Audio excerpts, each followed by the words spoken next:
This is my 1968 Chrysler New Yorker sedan. I've owned the car for about 10 years, and up until recently, it was actually bone stock with under 40,000 miles. The car still wears its original single-stage GG1 green paint with some not-so-original weld wheels. The trim on this car is perfect. I've never polished it, never even polished or touched the chrome, along with the vinyl top. Very clean. The car does have tint, 35% on both sides and the rear. Might come off someday, just not too sure yet. As for the interior, it's not too bad. It's all original, needs some seat covers, but the carpet's clean, no rust, no panels coming apart, dry rotted, cracks. Dash is very nice, the pad's in one piece. Put in some new Stewart Warner gauges. Original headliner. Door panels are nice. All the power windows work.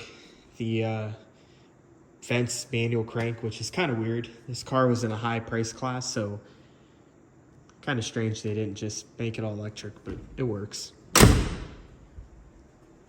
I had to put on a hood scoop, 66 and 67. B-body hood scoop. Kind of matches with the center line, but not so much on the sides. I ended up putting in an aftermarket motor. Still a 440 with some more compression. It's a Mopar forged crank, 6-pack rods, Wiseco pistons. Motor's about 11.5 to 1 compression. Trick flow heads, trick flow intake, Proform carb. 590 solid cam. Hooker headers, mechanical water pump, power steering, probably makes 570, 580 maybe, if that. But the car runs good. Behind it is a turbo action 4,000 stall converter with a Coat built 727 trans, manual valve body. It still has the stock drive line with a safety loop. It has a 8 3/4 with 355 gears. I actually have another 8 3/4 center section with 410 gears I'd like to try out on it, see what it does. But yeah, the car is really fun to drive. Manual brake conversion. It has the pedal linkage and assembly out of a Fury cop car. Stops really, really nice. The car gets driven to Chrysler's at Carlisle, Mopar Nationals. It probably gets 11 to 12 mpg on the highway if you drive it easy.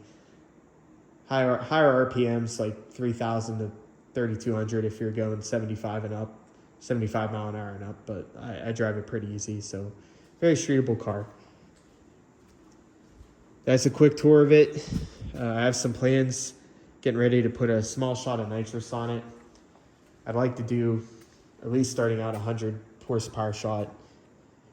Got a different fuel regulator. The big thing about this car is it has the original fuel tank, and a couple years ago we decided to get it bladdered.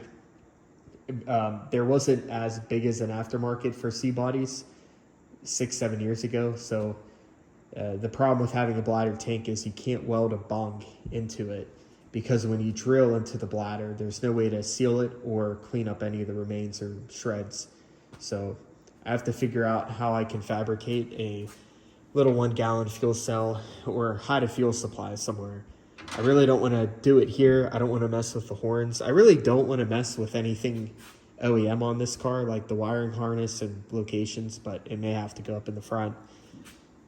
Do fuel cell, fuel pump, regulator, put it to the plate, figure out another air filter, get a new carburetor for it that's tuned and custom built for the motor.